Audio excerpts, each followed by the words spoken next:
already been fully and favourably received by several capable judges. Down, Beckenham, Kent, September 1874. Introduction. The nature of the following work will be best understood by a brief account of how it came to be written. During many years I collected notes on the origin or descent of man, without any intention of publishing on the subject, but rather with the determination not to publish, as I thought that I should thus only add to the prejudices against my views. It seems to me sufficient to indicate, in the first edition of my Origin of Species, that by this work light would be thrown on the origin of man and his history. And this implies that man must be included with other organic beings in any general conclusion respecting his manner of appearance on this earth. Now the case wears a wholly different aspect.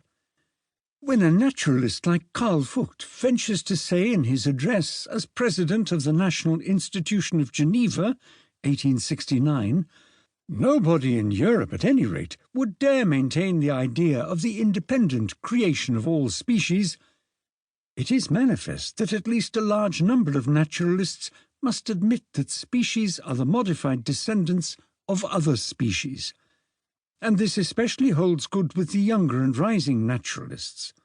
The greater number accept the agency of natural selection, though some urge, whether with justice the future must decide, that I have greatly overrated its importance. Of the older and honoured chiefs in natural science, many unfortunately are still opposed to evolution in every form.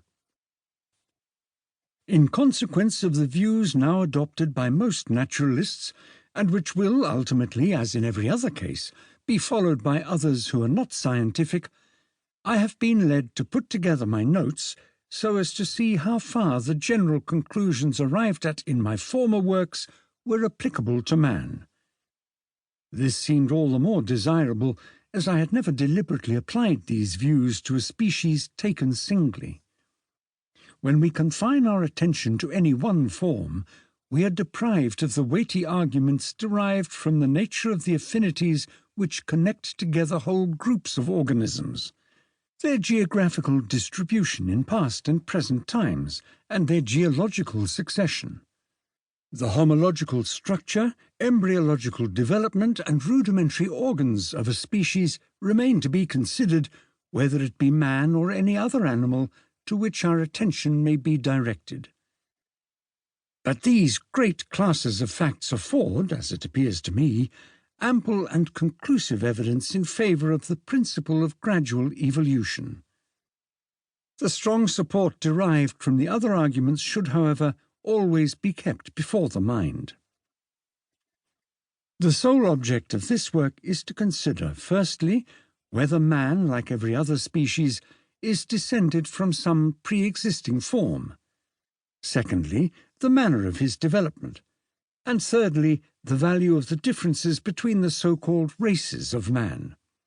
As I shall confine myself to these points, it will not be necessary to describe in detail the differences between the several races, an enormous subject which has been fully discussed in many valuable works. The high antiquity of man has recently been demonstrated by the labours of a host of eminent men, beginning with M. Boucher de Perthes, and this is the indispensable basis for understanding his origin. I shall therefore take this conclusion for granted, and may refer my readers to the admirable treatises of Sir Charles Lyell, Sir John Lubbock, and others. Nor shall I have occasion to do more than to allude to the amount of difference between man and the anthropomorphous apes.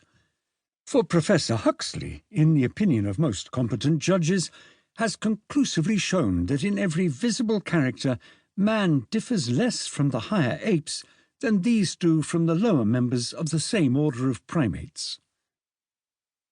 This work contains hardly any original facts in regard to man. But as the conclusions at which I arrived, after drawing up a rough draft, appeared to me interesting, I thought that they might interest others. It has often and confidently been asserted that man's origin can never be known. But